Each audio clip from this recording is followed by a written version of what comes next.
Awesome. Okay, so welcome, friends. It's such an honor to be hosting all of y'all this evening. I want to start by thanking Maya and Victoria for agreeing to do an event with our cooperative. We've been big fans of both of their work for a long time, and when we heard that they were going to be doing a team-up book, we knew it was going to be something really special. So I also want to appreciate all the many people who are supporting the event tonight. We've kind of organized this in collaboration with the New Press, and especially Jay and Emily, who are here with us tonight and have been making a lot happen behind the scenes. We've also got captioning and ASL interpretation, which is a first for our cooperative and is really awesome. Thank you so much to Rodney, Nora, and Mike, who are here providing that. So the event tonight is being organized by Firestorm Books and Coffee. We're a 12-year-old anarchist bookstore in Asheville, North Carolina. Prior to the pandemic, we hosted hundreds of events every year at our cooperative, but currently we're closed to the public, and we're trying to figure out how to creatively continue to produce grassroots content like this event tonight online. Our entire catalog is online, and we ship books anywhere in the United States for just $1 if they're in stock. I hope that if you haven't already picked up copies of the panelists' books, that you'll consider doing so at the end of the night. So I don't think it's an overstatement to say that Prison by Any Other Name is one of the most important books published this year.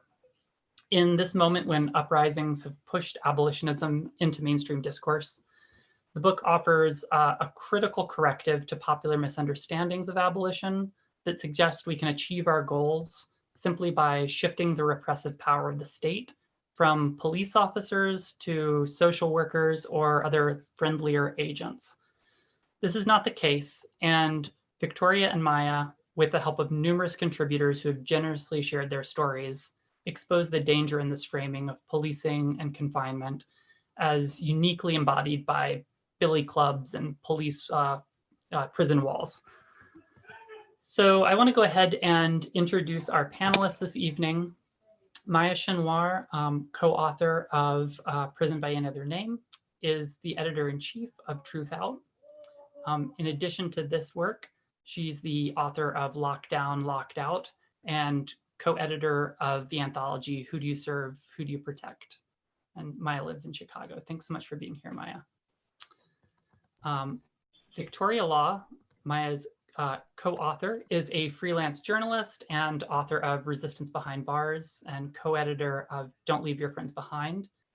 She's a co-founder of New York City Books Through Bars and lives in New York. Thank you so much, Victoria.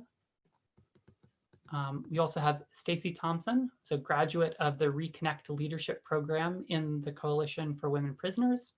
She became the coordinator for the Coalition for Women Prisoners at the Correctional Association of New York, a nonprofit monitoring organization.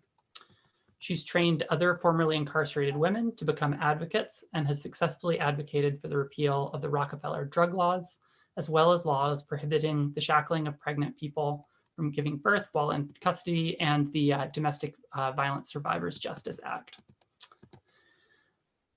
Joining these fantastic panelists, we have several folks from local Asheville-based organizations who work in areas that felt particularly relevant to the content of this book. We've got two folks from the Steady Collective, which is a non-judgmental harm reduction-based organization that serves people who use drugs here in Asheville. Since 2016, Firestorm has been able to host one of Steady's syringe access events. And just last year, Steady participants reported the performance of over 250 overdose reversals in our community, 250 lives saved.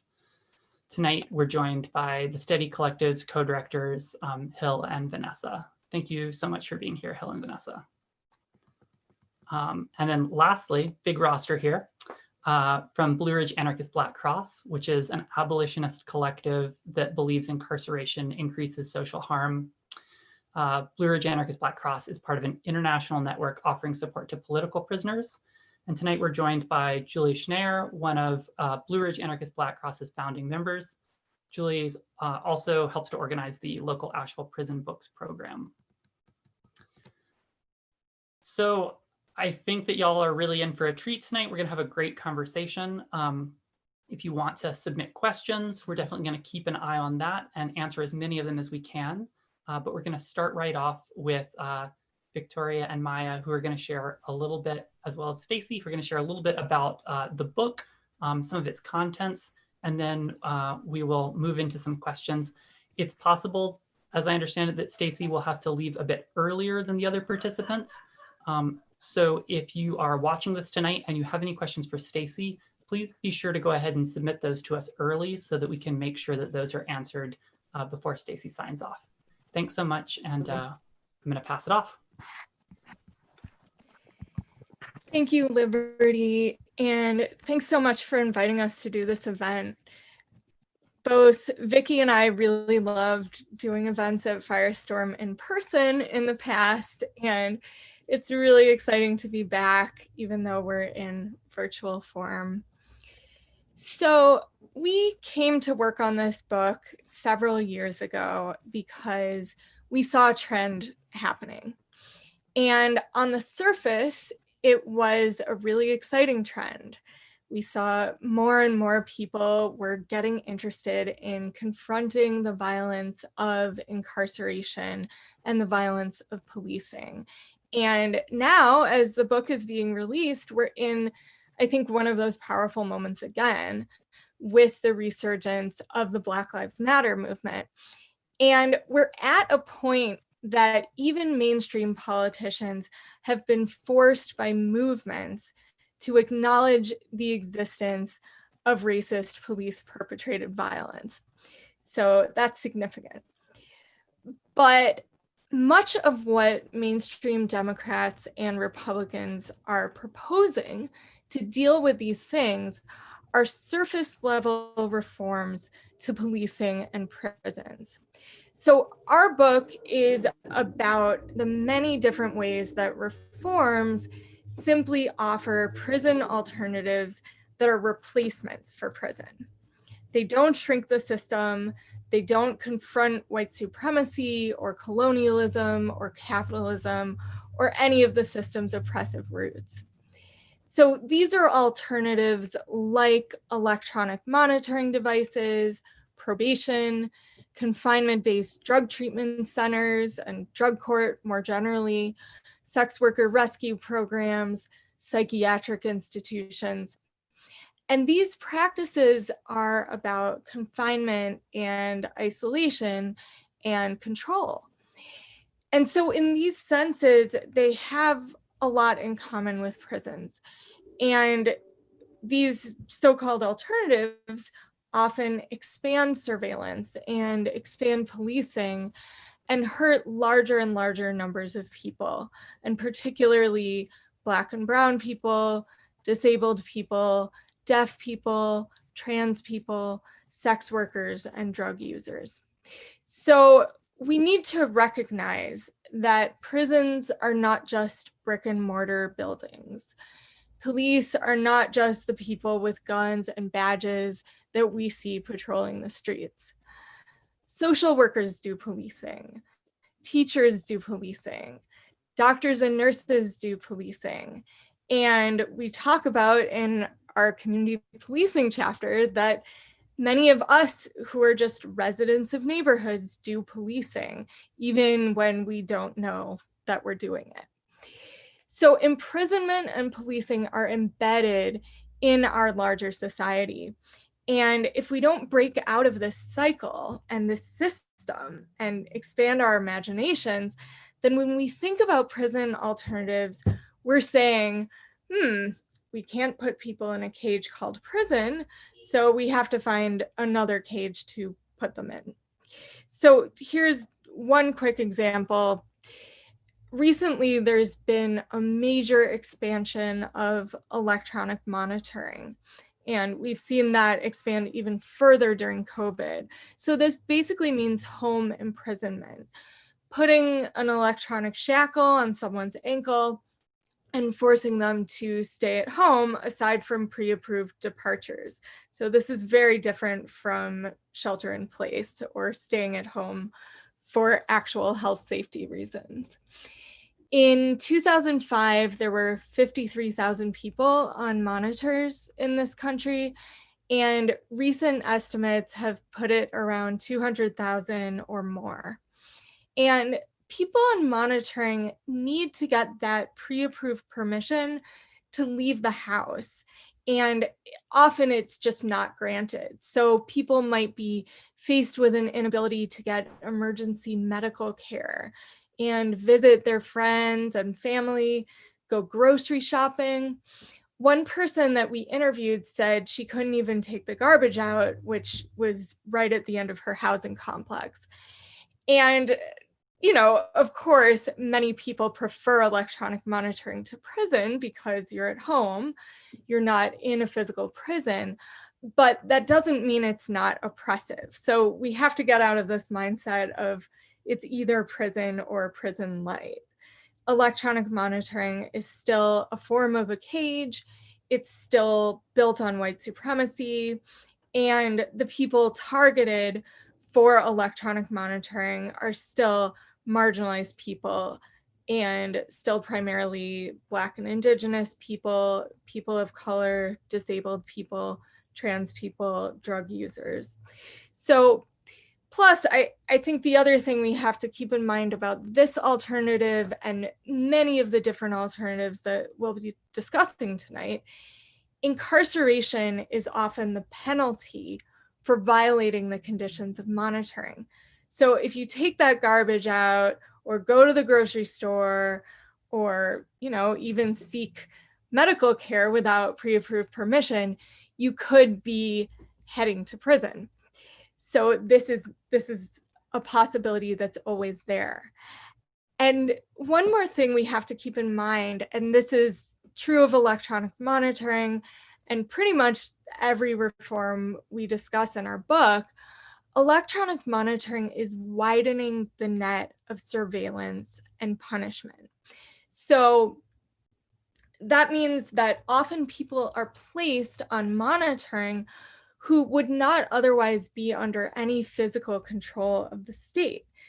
They are charged with small time offenses that wouldn't ordinarily be resulting in a jail or prison sentence. So this is an expansion. And the same goes for probation and sex worker rescue programs and some psychiatric treatment and drug court, certainly, which we'll discuss a lot more later. So we have to keep in mind that many of these reforms were offered up under the mantle of helping people. So many of the things I just mentioned sound good. They sound like, oh, helping people when you first hear them. And wider society tends to accept them in good faith. But one of the things that we want to do is we want to ask why our choices need to be a bad cage or a little less bad cage. We need to expand our imaginations beyond forms of state violence and ask, what else could there be? So I'm gonna turn it over to Vicki to talk about some of the ways that coercive treatment plays out as state violence. Thanks so much, Maya, and thanks so much, Stacy, for joining us, and thanks so much, Rodney, for all of your amazing work doing interpretation. Tell me if I speak too fast. So one of the ways in which we're seeing diversions and alternatives play out in expanding ways in which people are placed under surveillance and coercive control is through sex worker rescue and diversion programs. We talk about this in our book. We interview a Black trans woman in Phoenix, Arizona, who at the time was a social work student at the Arizona State University named Monica Jones. Monica was walking down the street one Friday night. She was going to the bar that was maybe a half-hour walk away. A man pulled up, offered to give her a ride. She said, sure, got in his car. They started talking. He invited her to have a drink with him, and she said, yeah, that sounds great. Then he started asking her how much she wanted, and she realized that it was a sex work sting. Monica Jones did not leave her house intending to do sex work or be arrested or anything else, but because she was a Black trans woman, she was profiled as a sex worker, and she was picked up under a sex worker rescue program called Project Rose, which was ironically started by the Arizona State University School of Social Work, which is what she was enrolled in. And under Project Rose, social workers partnered with police officers, and once a month, they rode around together and they looked around on the streets and they picked up anybody that they thought was doing sex work.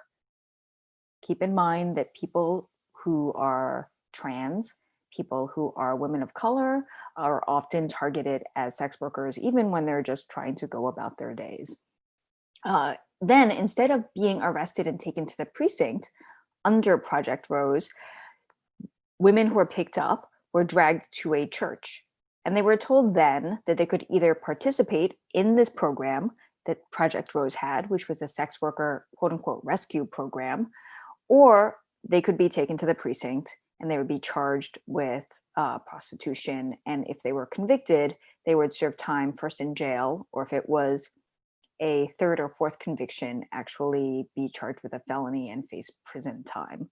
So as you can imagine, many people just chose, even though they didn't have a lawyer and they had not formally been charged by then, to just take their chances with this quote unquote alternative to incarceration, which for many, including Monica Jones, became a funnel to jail when they failed to finish the program.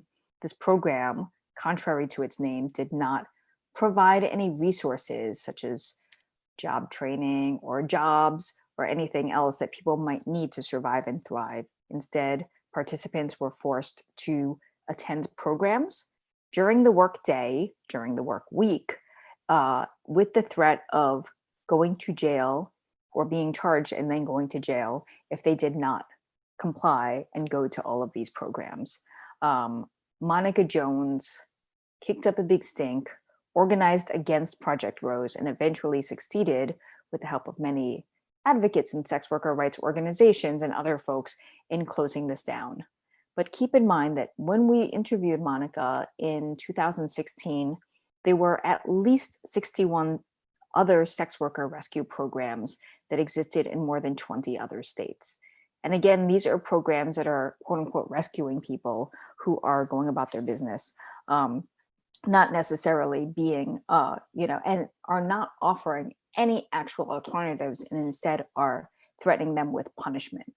I want to bring attention to another sting that happened closer to home in New York City. Last year in June 2019, just as folks were gearing up for Pride, a young woman named Lelene Polanco, who is an Afro-Latinx trans woman, was arrested. She had previously been targeted in a New York Police Department sting operation against sex workers and was sent to anti-trafficking court.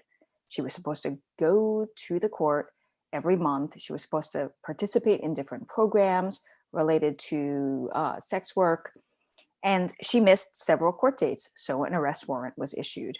She was arrested in June 2019. A judge set a $500 bail, which she could not afford, and she was sent to Rikers Island. There, she got into an altercation with another woman, was placed in solitary confinement, and she died behind bars. And I bring this up because had there not been a program that actually targeted sex workers to drag them to this human trafficking intervention court and force them to go through a program that many did not want or need, with the penalty of being sent to jail for violating this program, Lelene Polanco might very well still be alive. Because had she suffered an epileptic seizure or anything else while she was at home or with friends or among other people, somebody might have called 911 earlier and had her brought to the hospital and given medical care. So we can see that these programs, far from doing anything that meet people's needs, actually are a pathway to jail, and in some cases, a pathway to death. Another way that we see the creep of criminalization come in is when we talk about mental health treatment. Now, keep in mind that sometimes people need help. You go to the hospital, they go to the doctor, and they seek support because they're feeling depressed or angry or hostile or suicidal or belligerent or something. And instead of getting help, they end up locked up in psychiatric confinement for either a short period of time or a long period of time. Sometimes people don't want help, but they're mandated by the courts or by their doctor to psychiatric confinement. And there are many similarities to jail and prison with psychiatric confinement. When you are placed in mandatory mental health confinement, you lose your bodily autonomy. You are not allowed to just get up from bed when you feel like getting up from bed. You are not allowed to sleep when you want to sleep. You are told when you can eat, when you can sleep, what programs you need to go to, and also what you can put in your body. So if you do not want to take medications, you will be forced to do so. If you can be physically punished for violating rules. One person we interviewed whose first experience of involuntary hospitalization when he was 12 for attempting suicide was placed in involuntary psychiatric confinement. And whenever he was seen to be acting out, which remember, he was 12 years old, he had just attempted suicide, might be crying, might be refusing to take medications, might be showing some sort of emotion, he was physically punished. And what that looked like was adult male guards wrapping him in a giant mat and then sitting on him until he stopped moving. Now, think of being 12 years old at the point of feeling like you want to end your life and having that be your treatment. At other times, he was placed in solitary confinement, a room where the door did not open from the inside all by himself for many, many hours. And rather than being placed, that these places being places that you receive support and help, psychiatric confinement often punishes people instead and deters people from seeking help and often re-traumatizes them. So we bring this up because there are many people in jails and prisons who are diagnosed with mental illnesses. And one of the solutions to the uptick in the numbers of people with mental health issues and illnesses in jails and prisons is to send them to psychiatric confinement instead. And what we're saying is we need to examine these types of psychiatric confinement as another type of prison. This does not mean that people should not be able to get help. They should not be able to seek medical help or mental health support. They should be able to seek medications if that is what they need and what they choose. They should be able to seek therapy. What they should not be forced to go through is something that looks remarkably like a prison and to be punished for asking for help. So we bring this up again because this is a similarity that we see to prison that is proposed as an alternative to prison. And we see this creep of criminalization climbing into all of these institutions that are supposedly helpful, but instead turn out not to be so helpful. With that, I'm going to turn it over to Stacy to talk about drug treatment centers and some of the pitfalls and helpful things she has found there. First and foremost, I would like to thank my higher power because without God, I don't think I would actually be here today.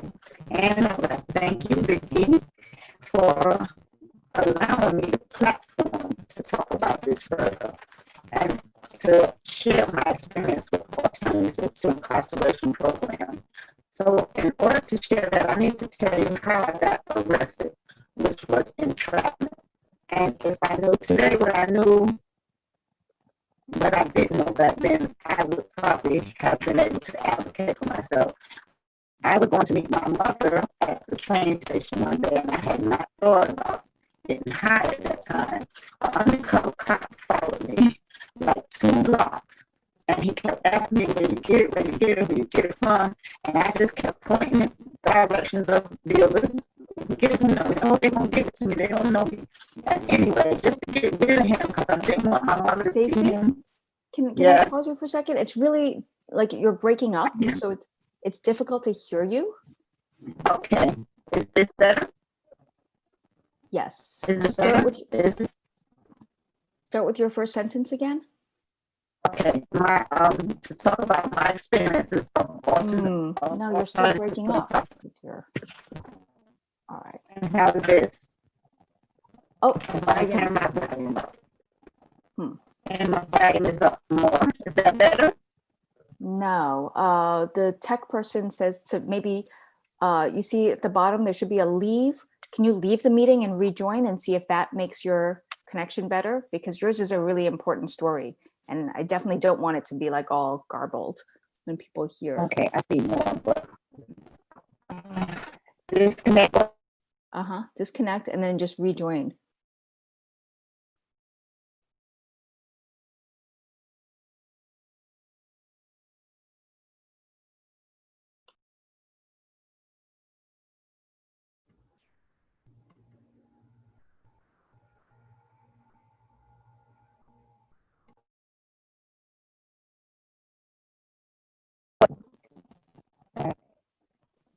Is that better? Is Say that it. better, Vicky? You're still kind of a little. Still can't hear me? Hmm? Can you still hear me? Can you hear me better now? There's a little bit of a lag. Okay, so Jay said he just resent you the panelist link. So he said to disconnect from this Zoom and then click the link from that email and see if we can get you on a connection where everybody can hear you clearly.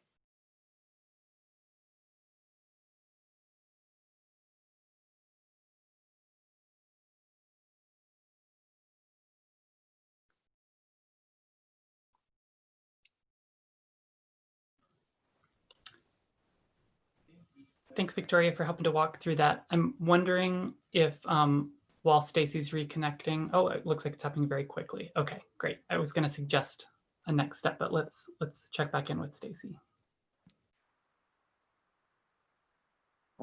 Internet, I'm coming. We can hear you. All right, can you? Your audio is great. We can't see Really? you, but we can hear you. I'm so sorry. Hold on, let me But your audio is great. So okay, well, how about I do it because I'd rather have audio than to have vision. okay, go for it. Hey, wait a minute, let me start. Oh, and we can see you now too. All right, now we're on the move. Okay, there we are. And you can still hear me good? Actually, Yes. I think, oh, go ahead. No. Can you still hear me good? If not, I'm going to go off video and just talk. No, go off video and just have your audio on. I guess maybe that's too much for the internet there. Okay. Yeah. All right, I'm gone. Can you still hear me better now? Yes. All right. I am so sorry for that. So I'm going to finish by telling you a bit about the experiences that I had with alternatives to incarceration. As I was saying, it was entrapment. An undercover police officer followed me until I needed to get rid of him because I didn't want my mother to see anybody with me because she sort of knew what I was doing. And I actually ended up getting it for him, and for that I was arrested. It was a misdemeanor, but I got charged with 3 to 4 years, or the alternative to incarceration program, which was drug treatment for 18 months. So the first drug treatment that I decided to do was Sunlight Center. Now, Sunlight Center was an ideal rehab for me, but their motto was breaking you down to rebuild you, and possibly stronger than before, supposedly. And which I pretty much understand now, but back then I just didn't see that happening. However, I didn't want just anyone breaking me down. God built me in his image, and only he has the authority to rebuild me. And I don't think anyone should ever be broken down, especially if you don't know how they were built. So now I had to get out of that program, and I had to actually call the town sheriff They sat me in a chair for 2 days while people walked past me and ridiculed me. They have things like encounter groups where people can curse at you and tell you about yourself and all of this. And it's this other thing that they have called dropping guilt. And this was what they wanted me to do, but I didn't know for the life of me what they were talking about, and I just wanted to leave. I had already did 6 months there, so that counted as my 18 months. But I had to call the police to get out of there after sitting on the chair for 2 days. They let me carry what I could carry. They dropped me off at an unfamiliar train stop. So I left my 2 bags up, went down to call my mother until I was coming home, and went back up, and my bags were gone. So I ended up going with just the clothes on my back. And so I was trying to find myself another program. And when I called into Brooklyn Treatment Court, which is the treatment court that I went through for my alternative, they said it was a warrant out for my arrest. So I just stopped what I was doing, and I ran over there. And being that I wasn't in another program, they remanded me, and I had to spend time on Rikers Island. So while at Rikers Island, they found a program for me, and this program was called Green Hope Services for Women. Now, this is a model that I think other similar residential treatment programs should follow. It was all women that learned how to bond with one another. And then, am I my sister's keeper? Yes, I am. We help each other through hard times.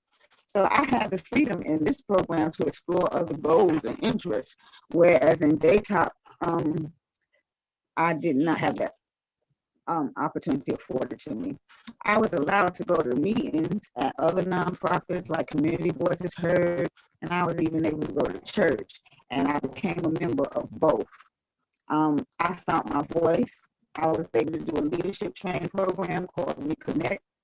And from there, I just blossomed. I became an advocate, and I used my voice for other women and advocated to represent their voices when their voices couldn't be heard. So as a recovering addict, I still struggle today, living life on life terms. But if not for my support systems, this Correctional Association, New York and Women in Prison Project, and Green Hope, if not for those, I would not have had this platform to stand on. And the Correctional Association is an organization that was founded in 1844, and today they are one of the only organizations that's able to go into the prison systems in the capacity that they go in. We go in and we monitor and we shine lights in those dark corners for the things that they try to hide. And then we comprise reports on our findings. And there is no other organization that can go into prisons like that. So I think this book, Prison by Any Other Name, is another one of my greatest achievements. The message this book brings addicts is what we need in the rooms today. And in closing, I'm just going to say with the sincerity of all my heart, we give you Prison by Another Name. It's a must read for this year, for 2020. Pick it up and give it a read. Thank you so much, Vicki. Thank you so much, Stacy. You're welcome. Yeah, I had to cut it short that time because I messed up with the audio, so that was most of my time. But I hope you guys enjoyed the book. Thank you. Thank you. It's good to be able to hear you. So I guess at this point, if anyone had any questions that were specifically oriented towards Stacy, since we may lose Stacy early in the evening, please do go ahead and send those to us. And we'll wait just a second here so people have a moment to get that in. If you want to ask any questions about that experience at Rikers with entrapment or any part of that. Thank you so much for sharing, Stacy. I will be listening up until 8 o'clock.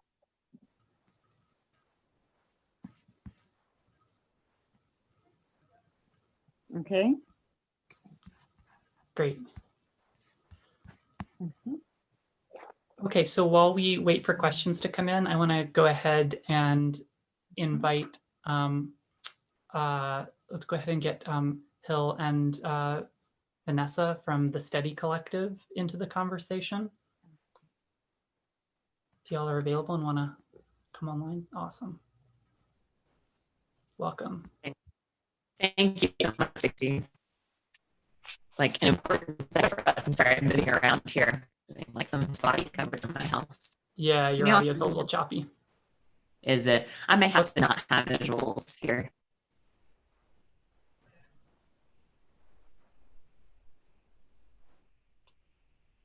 Yeah, I think that at Steady Collective, I'll just say briefly what we do.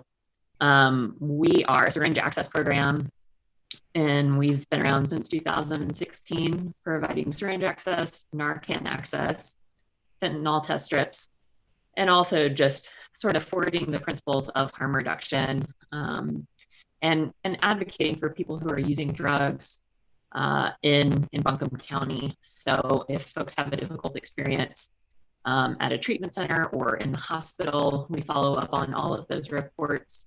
And we also definitely follow up with folks who have been incarcerated or are in jail. I think one of the experiences that relates back to some of what Stacy is saying is like we have here supposedly like an alternative to jail, which is being sent to treatment. But a month ago, we had a participant get picked up for a possession charge and a resisting an officer charge. And I asked about that charge because the person seemed physically unable to resist. And they said that he had just failed to give his name to get him out. And he certainly was not physically well enough to be locked up. And when I asked, is there a way to expedite his release? They said, well, he could go to treatment instead of jail. And I said, well, he might be interested in that. And what would that look like? And they said, well, let us look. Oh, actually, there's a 2 to 3 week waiting list for treatment. So it's not treatment instead of jail, it's jail and treatment is sort of what I heard out of that. And I think that's the thing we're continuously running into is you're going to end up doing both. And the treatment program you get referred into may not be an evidence-based treatment program at all. So it may be what Stacy experienced the first go around, which is just guilt and shame and very punitive. It's like being in jail. It's prison by another name for sure.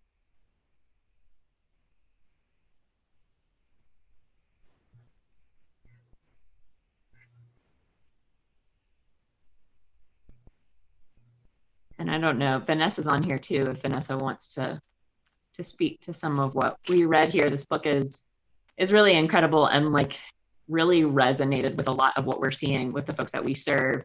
And we know that folks who are using drugs, are so targeted and are spending so much time being punished for their use. And we know that many of the folks that we work with are using because they don't have access to medical care. So, they're feeling punished at every turn. They're not getting the care they receive. And instead, they're just being placed in prison or in these treatment programs that are like prison. Thanks, Hill. I could say so much about this book. It had me thinking in so many ways about, I have a half sister who I'm 35. I've had no relationship with her whatsoever because she has been incarcerated in some form since she was 14. And so, the prison system and the alternatives to prison severed any opportunity that I had to have a sister. So I found myself, thinking about her constantly as I was reading this book. I'm also a registered nurse. And so the chapter about the sections about hospitals looking like prisons, I mean, I can speak to that for hours. I worked in an emergency department.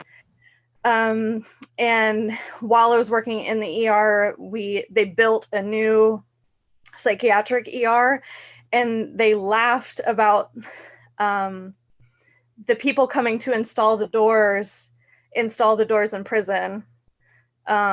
It's real. It's so real. But the thing I think that resonated with me the most, and the thing that I thought about the most throughout reading this book, as it relates to our participants with study, is this idea that as a society, we label neurodivergent or unusual behavior as dangerous, and we use that label to justify caging people. One of the first arguments against studies work in the community is the community coming together and saying that our participants are dangerous. They say things like they feel unsafe walking down the street where our participants are. And what's really happening is that people feel discomfort. They feel uncomfortable when they see humans operating outside of these like social norms that our society tells them. When people act outside of these norms that they're dangerous. And then we have cops who say, if you see something, say something. It's the same thing. They're giving everyone, literally everyone in the community, permission to say, I feel uncomfortable, lock that person away somewhere. And so I think about our folks all the time, and I think about a very specific moment where I was walking outside of Firestorm, where a lot of our folks hang out because they have nowhere else to go. And I watched a couple in front of me move off the sidewalk and into the street and make shows of discomfort as they moved around this group of folks. And then as I moved through them, I got hugs. And it's just this challenging of feeling like, am I uncomfortable right now, or am I truly in danger? And how do we convince folks that discomfort and danger are two different things? Yeah, I think that is like a thing that we continue to run into, because we are also feeling like our program makes people very uncomfortable. And so a question that we get a lot is what we're doing legal? And in the state of North Carolina, syringe access is legal, and it's been legal since 2016. But that is a common question. Like, should we also be locking up the staff of Study Collective for the work that we're doing? And I think a question that came up for me while I was reading the book was, is it true, or does it just feel true, that we're actually incarcerating people for asking for help? This notion of surplus people, or people who need other services, just being incarcerated. Are we actually imprisoning them for asking for help? Because it often feels that way when people reach out to a doctor, they go to receive medical care, and then that doctor acts basically as the police and reports them. Are they reporting them for asking for help? And it does feel that way. And I think our participants feel that way, and then become even more disengaged from the services they need because they're afraid of being incarcerated. Yeah. I think that's absolutely like one of the core pieces that we've seen is people being locked up in various ways, whether it be in prison or in the community, for either asking for help or not asking for help, right? It's a lose-lose situation. And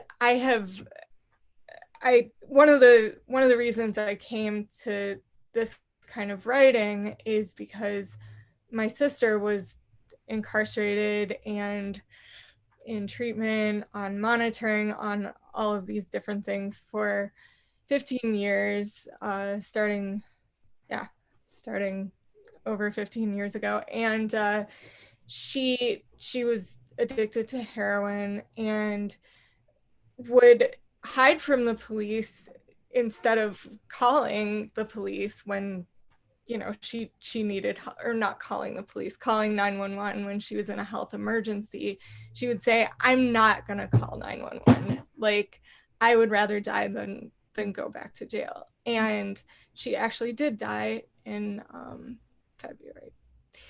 And she was in a drug court program at the time.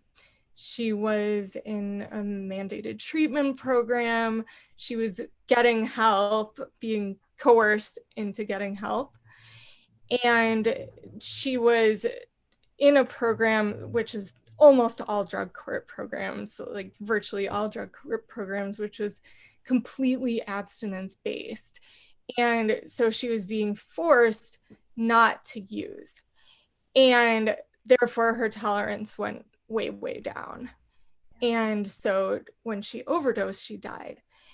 And I have so much rage toward this system. This all happened after we turned our book in. So it's, you know, not mentioned in our book or anything, but I have so much rage. And a lot of this is things that we discussed in our book around the fact that this whole system of coercion that she was mired in for 15 years was constantly presented as help. It was constantly presented as, well, this is what you need. And some of that was punishment-based help, like Stacy was talking about, where they would say, well, you really need to hit rock bottom. Like the worst thing ever needs to happen to you in order for you to turn things around. And I think that when you're put in a place where that's what help is, why would you ask for help? Because that's what help is. Help is jail. Help is being locked up somewhere else. Help is going through withdrawal, unmedicated, like torture, you know? And so I think that these are some of the frameworks that we really have to challenge and change. One of the people we interviewed for our book was Ruth Wilson Gilmore, the abolitionist scholar and organizer.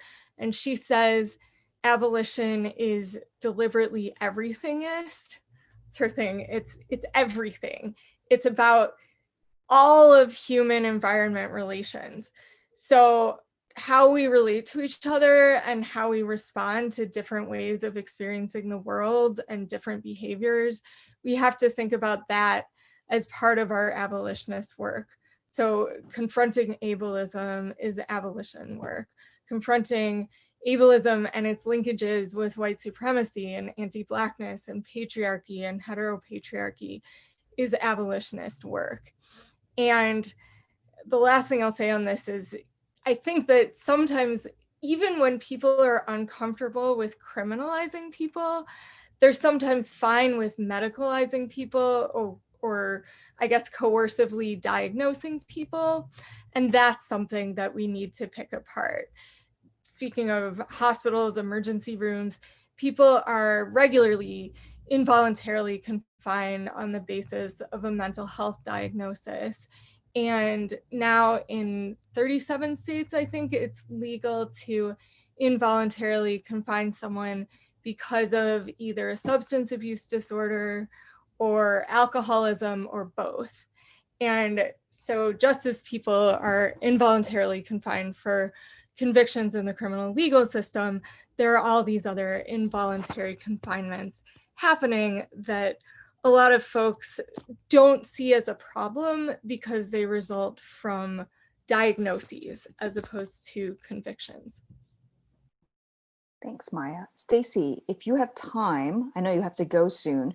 There is a question from the YouTube channel. So it says, Stacy, thank you for telling your story. From your experience, what advice or just what would you tell someone working in one of these drug treatment programs thinking that they're doing good for people? One of the things that I was telling, and I just typed up the answer to that question, was they still need to think about us as human beings. They need to treat us with a little more humanity and sort of help us to learn how to live life in life terms, which means allowing us to do things that we never done before. I never thought I would become an advocate, but with the platform and the support that I had, I was able to find that out. So give them a little more supportive things to help them as they get good treatment. Thank you. Before you go, do you have anything else you wanted to share with viewers and listeners?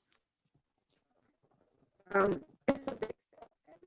I think we ought to involve other entities of the community. You need to involve your police, involve your legislators, involve the community in helping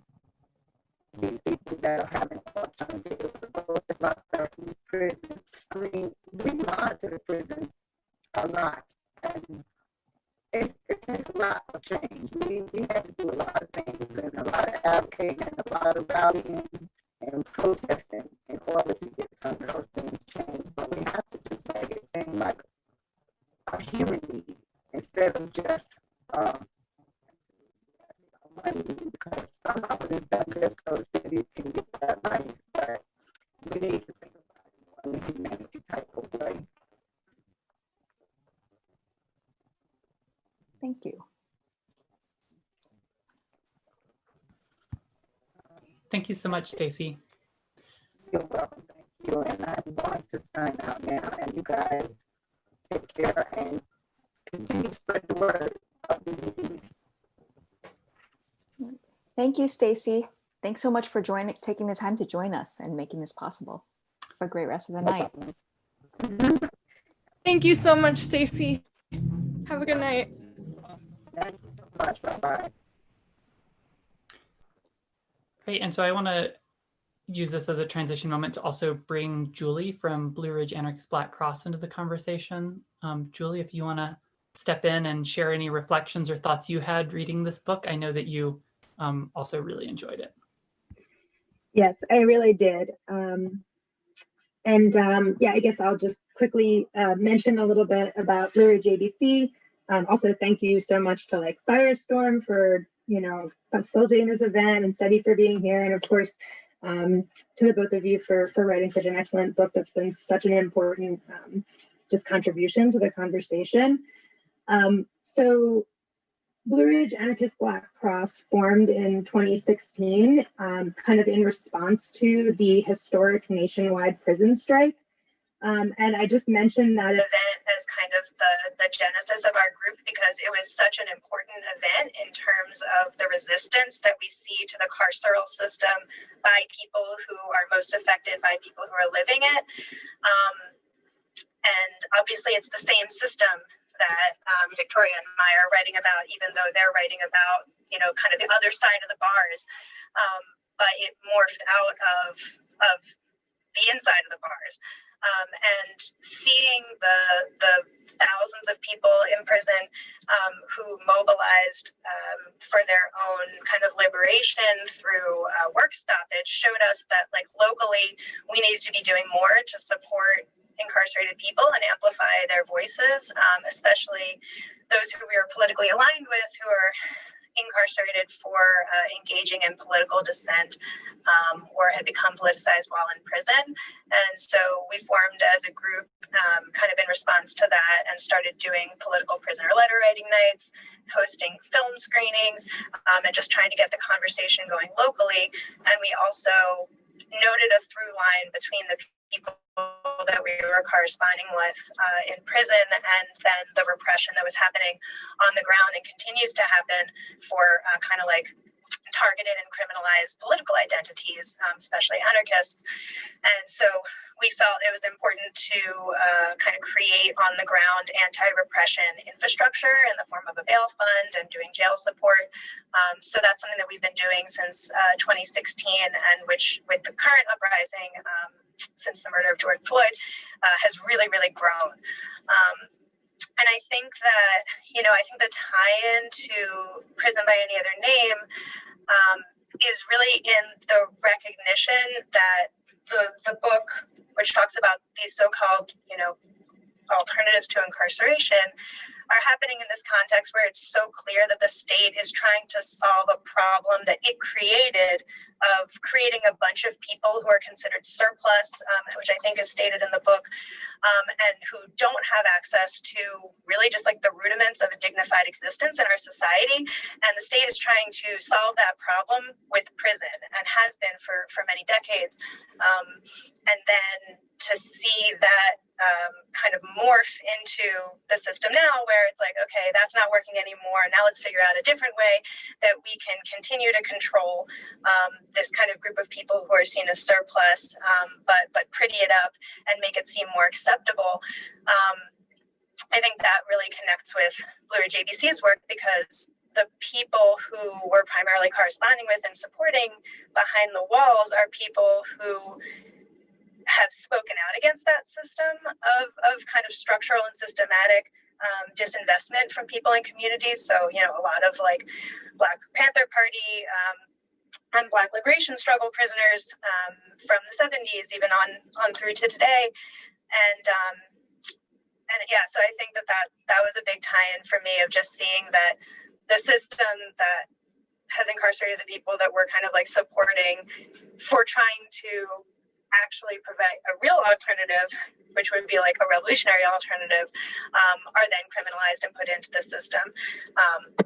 So I think for me that was a big tie-in, and I was really happy to see this book come out because, and I saw that Michelle Alexander wrote the foreword, and I was glad to see that too, because my biggest kind of takeaway from reading The New Jim Crow was like, okay, so the point is that in every age we see kind of the forces of racist dehumanization like recoalesce into something new, and so we need to be just extremely vigilant about looking for the moment when that trajectory seems to like be restarting anew. And I think that what Victoria and Maya have just done so incredibly in this book is point to exactly that. They're like that's what's happening right now, is the system is renewing those forces in a different face, although not completely a different face because it's still incredibly racist. So yeah, I think that was a really important takeaway for me of just this book tracking that phenomenon and helping us to put our finger on it very clearly in our current moment, and hopefully, you know, showing the way so that we can intervene and prevent some of those things from playing out as far as, unfortunately, the mass incarceration system has over the last 30 years.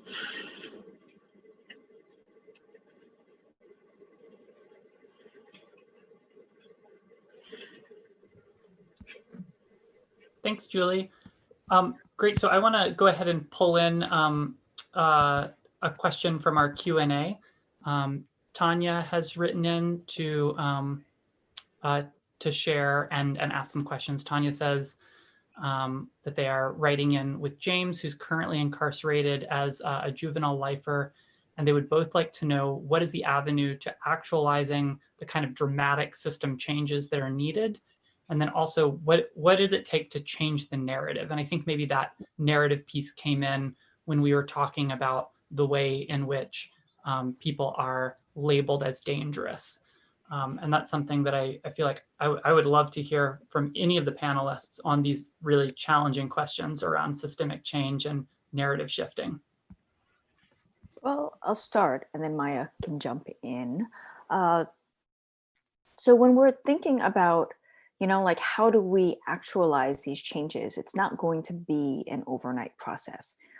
We did not come to this system of mass incarceration, mass probation, mass surveillance, and coercive control overnight. It took decades and centuries to get to this point of building on white supremacy, genocide, misogyny, patriarchy, transphobia, et cetera, et cetera, et cetera.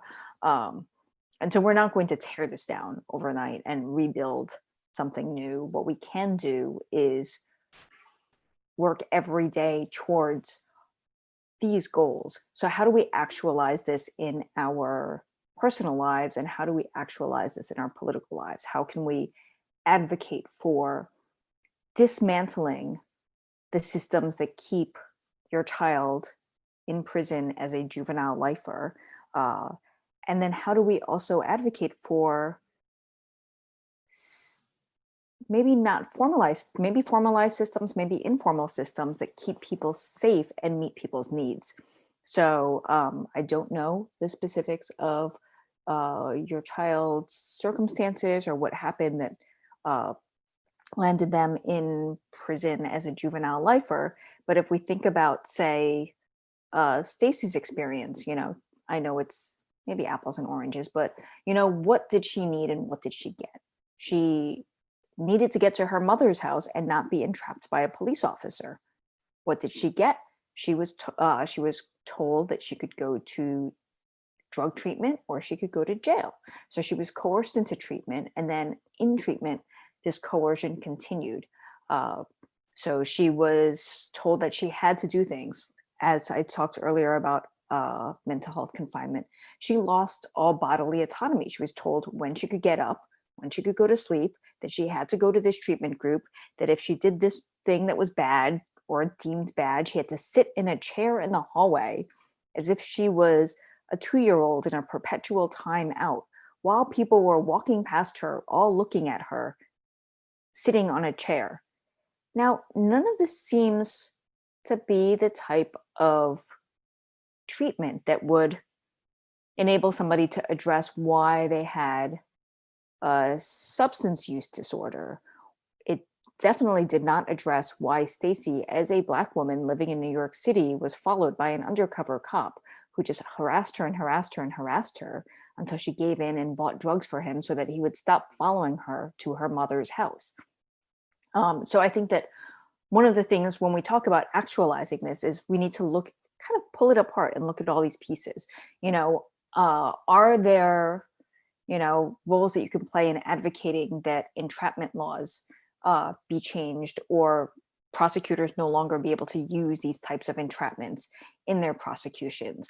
Are there laws that can be changed that throw away this idea that people are disposable and should become juvenile lifers? And then on the flip side, what can we do to shift the narrative and shift our priorities so that we're not relying on policing in prisons to keep order or keep law and order, and instead actually meet people's needs? Like, what if Stacy had said, hey, I need help because I feel like I have my substance use has become substance abuse and it is negatively impacting my life. And she was able to go to a place where she could maybe do outpatient treatment or inpatient treatment, where she was treated like a human being, where people talked to her about what the underlying factors were that caused her to begin using and then depending heavily on substances. And she was not penalized if she relapsed or broke rules, and instead had people who cared and treated her as if they cared. And we know these places exist because they exist for people with a lot of money, usually wealthy white people like Betty Ford. So we know that there are these places that exist and help people overcome addictions that are negatively impacting their lives, but they don't evenly apply to everybody. And instead, what we get is a sort of prison light for people who are seeking help. Maya, do you want to jump in?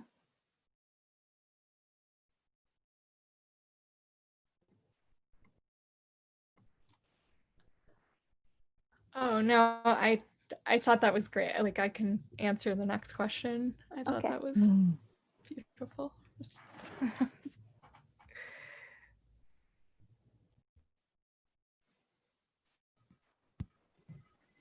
Well, maybe I'll jump in with a question, which actually partially by way of answering the previous one. I think one of the ways that we change the narrative is when we have opportunities to weigh in on something, to not kind of go for that low hanging fruit of just saying, let's get people out of prison, but really pushing the envelope and making the argument that Victoria and Maya make in the book of humanizing people, and the idea that it's not okay to, like, not being in prison is not good enough. People should have access to the breadth of life and autonomy that we all have, or that we probably want more of. And so one of the questions actually that I was hoping to hear from either of you or both of you on is whether you've heard about successful or current campaigns against companies that are doing electronic monitoring, and if you have any advice for folks who are wanting to organize in their own communities against electronic monitoring, like where should folks begin? And if you want to also speak to some of the specifics that you lay out in the book of, just how predatory those companies are and the way the costs get passed on to people. Sure. Yeah, so I can start with the costs and how that impacts people. Basically, electronic monitoring is put forth as a cost-saving measure for people, for communities, municipalities, and states, because people are not behind bars, so there's no mandate to feed them, house them, all of the other things that prison purportedly is obligated to do, provide health care, even though obviously in prison this is terrible health care, it's an obligation. Prison is very expensive. So electronic monitoring is a favorite of many conservatives because it's supposed to save money. And another way in which it's kind of a banner reform for conservatives is that people are actually charged for being confined on electronic monitoring. So this can be anywhere from $5 to $40 a day that people are paying. And keep in mind that people on electronic monitoring are disproportionately low income and also are going to have a harder time finding jobs and other sources of income because they're on the monitor. And that's such a restrictive position to be in, and it biases employers against them. And so people are being charged, and they're being charged actually regardless of whether it's a public monitoring situation or whether they're paying a private company. Now, private companies are definitely profiteering off of electronic monitoring. In fact, many of the same companies that operate private prisons are now in the electronic monitoring business. But we do want to be clear that it's not these companies who are causing electronic monitoring to happen.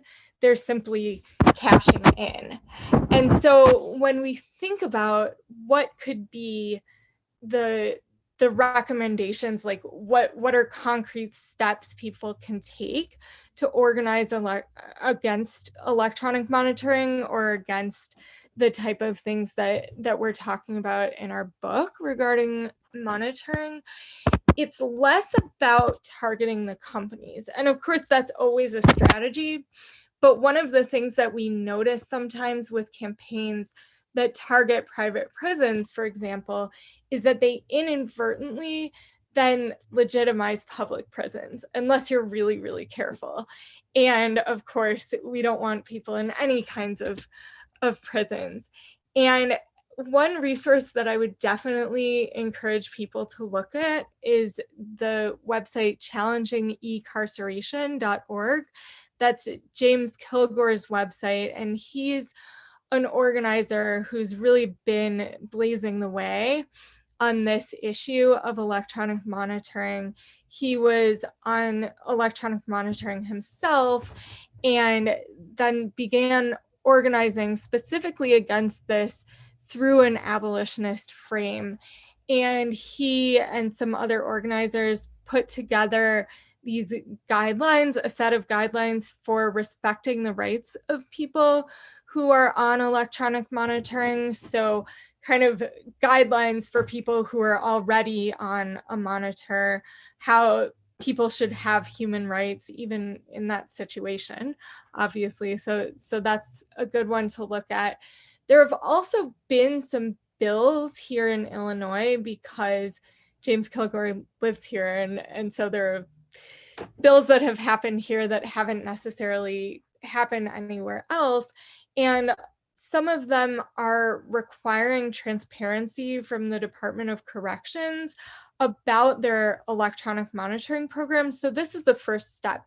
There is barely any data on electronic monitoring. So every year the numbers of people in prison come out, like we get data on that and it's horrifying, but we know those numbers.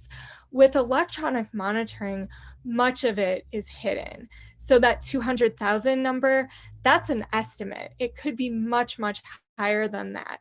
So activists are working to compile data from city sources, state sources. And so that data bill did pass. And now they're working on other bills that are kind of going to be more action oriented, like banning electronic monitoring for people coming out of prison except for people who are mandated to be on it by some other piece of legislation. So that would be huge, because right now, a lot of people on monitoring are actually under some other form of coercive control as well.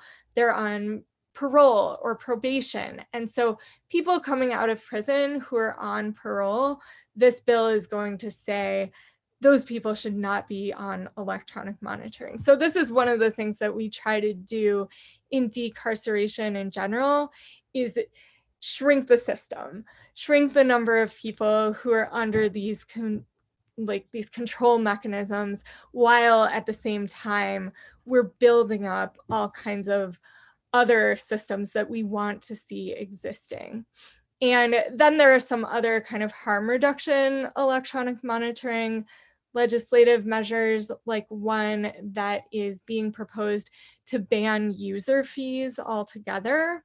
So just ban that practice of requiring people to pay. And I think that actually might be a more effective route than targeting specific companies, because it's saying no one should have to pay for their confinement anywhere, regardless of if it's a private company, if it's public, no matter who is operating it. It should not be something that the person who is impacted is paying for. Thank you. So we've got a question submitted from an attendee, Davidson, who is asking kind of back to the question of substance use and criminalization. Davidson asks, is it simplistic to look at the supply chain wherein drugs are manufactured and track them to ensure proper humane distribution? And I think maybe this question also gets at another trend in, I think, kind of a more radical-minded reform with safer injection sites. Are there ways in which safer injection sites either kind of break out of this kind of paradigm of surveillance and control, or conversely, are there ways in which those safer injection sites could be weaponized against individuals who use drugs in much the same way we've talked about some of these other alternatives? And that may be a question both for authors, but also I imagine folks from Steady might have some ideas about that too. I'm happy to speak to the safe injection piece a little bit and sort of what's happened with the world of harm reduction. So harm reduction within the US is, been around since the 80s. And when it first started, it was a group of folks who, were closely affiliated with groups like ACT UP. So it was activists saying, we're not really invested in people's recovery if that's not something that they want. We want people to be safe and to not be sick. And so we're going to make sure that they get sterile injecting supplies. And what's happened over time is that syringe exchange has been legalized across the country. And anytime legalization happens, we start to have involvement with the state and the state regulating how harm reduction programs can work. So Buncombe County is a pretty good example, because we now have a syringe exchange in the Buncombe County Health Department. And that syringe exchange is guarded by sheriff's deputies, by 2 law enforcement officers. And you have to give more information than you typically would at an exchange like Steady Collective that's community-based. So my fear is that if safe consumption sites are legalized, that we will get sort of the same kind of state involvement where they will regulate how they look and how they go, and they'll get some say in their involvement, in the state's involvement in those spaces. So I think safe consumption sites can be great. Obviously, they save a lot of lives. They prevent overdose, and they have nurses on site, and that's wonderful. But I think when we push for something, as Julie sort of noted earlier, we need to not just go for the low-hanging fruit. We need to be really explicit about what we're asking for, that we want safe consumption sites that are run by community-based groups that don't have state involvement and that won't involve the police.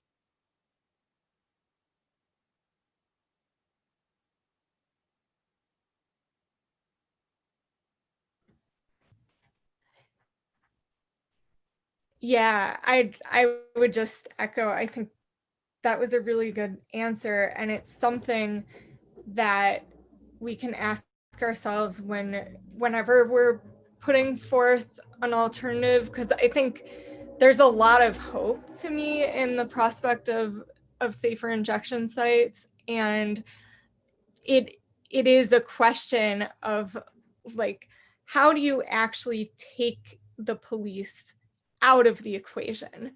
So not collaborating with the police, not doing some sort of community police public health partnership, but saying this is actually a police-free space. And I think there are some hopeful examples of that going on right now in the movement to defund police, particularly the movement for police-free schools. You know, so I think there's a precedent that we can be drawing upon to ask for police-free spaces in all kinds of different contexts. And I think especially when we're talking about these really hopeful harm reduction possibilities, that's another opportunity to say, look at this, this is something that needs to be a police-free space.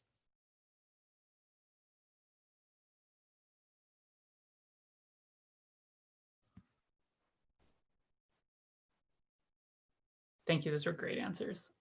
So we don't have a question queue right now. And if anybody wants to step in and ask a final question, it looks like we are down to our last 10 minutes or so for the event. It's been an incredible conversation. I really appreciate all y'all for being here. So if anybody wants to chime in with a question as a participant, or if any of the panelists want to share additional reflections, please go for it.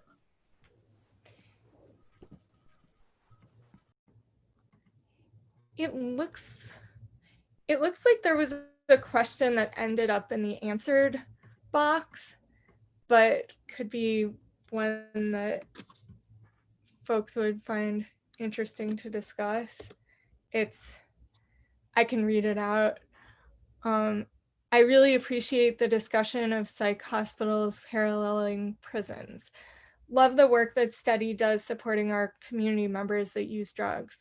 How can we make headway in promoting humanizing initiatives at the state and federal levels? Well, I think part of it is organizing. There was early in our book, we interviewed Ruth Wilson Gilmore, who is actually on a panel Thursday night, one of the nights this week with Mariam Kappa, and she talked about organize with people who are already organized. So you don't need to reinvent the wheel. You can say, you could see what is happening with people who are organizing around drug use, decriminalization, humanizing the narrative around drug use. You can also organize with people who are organizing around the rights of people with mental illnesses and mental health issues. We interviewed people from, one of the people that we interviewed found the Icarus Project, which is now called the Fireweed Collective. And they are a support system, a support network for people who have mental health issues. And they don't have a proscriptive agenda. They don't say like, don't take medications or do take medications. And instead they say like, what do you need?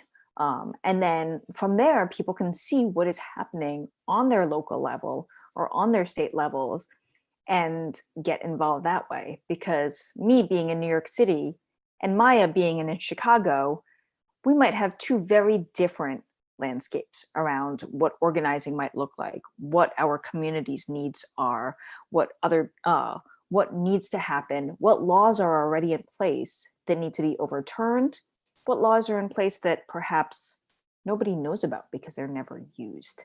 So I think part of it is that people should get involved with other folks. So organizing is not just I sit in my house, Maya sits in her house, Stacy sits, in her house, and we all just try to do all of this by ourselves, but see what's happening on the local level in your communities, who's already doing the work, and ways in which you can plug in, whether it's, hey, you know, I work with this organization, maybe we can partner on some of these initiatives and we can figure out how to support each other so that we're not all stretched super thin, but also figuring out where the intersections are between all of these interconnecting issues. And earlier, it was either Julie or Hill also talked about the idea that sometimes there's discomfort with the way that people are acting, which is different than an actual danger that people present. And, you know, talking and educating where you are, that there's a difference between being uncomfortable with somebody's behavior and feeling like you are in danger. So I live in New York City. I live in an apartment building. I've always lived in apartment buildings throughout my adult life, which means you have lots of neighbors and you hear lots of neighbors. Some of the neighbors I have had mental health concerns.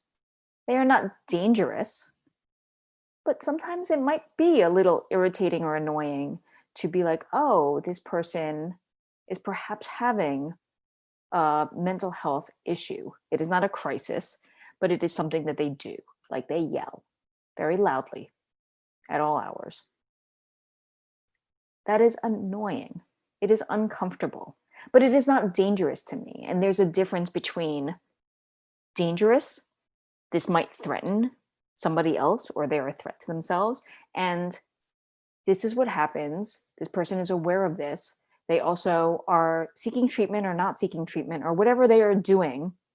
And it is not my business to go try to impose my notion of what needs to happen. Like, be quiet, you know, don't have these, you know, don't yell at midnight, don't X, Y, or Z. Because, so again, the difference between discomfort, somebody is talking to themselves, or, you know, and danger, somebody has a gun and is threatening to shoot everybody. Like there's a very, very, there's a very, very big gap between that. And I think that one of the things that relying on policing and prisons and a very Stepford Wives type of normalization is that we're trained to see something that we find uncomfortable or we have discomfort with and say that it is dangerous, rather than we see something and we say, you know, this person seems to maybe be having a bad day and is talking to people and is yelling at people who aren't there. I'm just going to cross the street and continue to the laundromat. But it is not necessarily a like pick up the phone and call 911 and involve a whole host of other dangerous elements into the situation.